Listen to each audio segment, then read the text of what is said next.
Alright guys, today we've got this 2011 E550 Convertible. This is my friend Ryan's mom's car. It's cooked. Yeah, it's probably one of the most clapped Benzes I've seen in a long time. Steering wheel kinda, you know, the car's been used.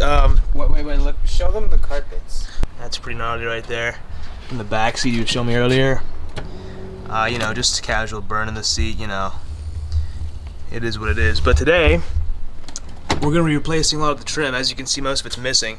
From what I've been told, the car is mechanically pretty good, aside from some pretty bad brake rotors, but that's fine. It's more engine stuff, which is all solid.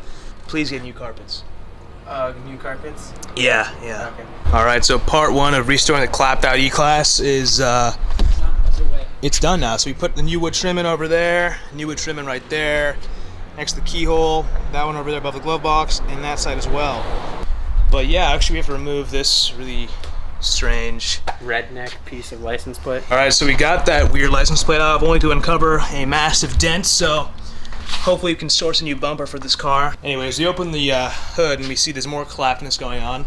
Luckily the air filters are brand new, I checked them out, but these little inlets are just totally murked. The plastic is just kind of degraded and now it's just open, so it's not really doing anything at all, which is great. But the brake fluid is totally cooked. That stuff should be like a little bit like pale yellow. It looks kind of like brown to me and black. So yeah, these rotors look gone. So hopefully that's our issue. It's hot.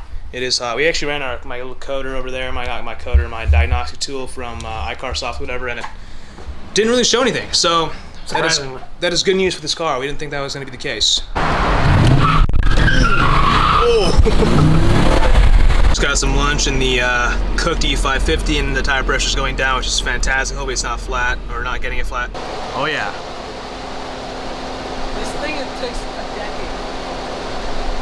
Ah, it's actually not that bad. Not bad at all. Dude, so when friends are sitting in the back, get this, it hits their head when you put it up. Really? Yeah. And just like that, the very sick E-Class is on its way. Doesn't sound too bad.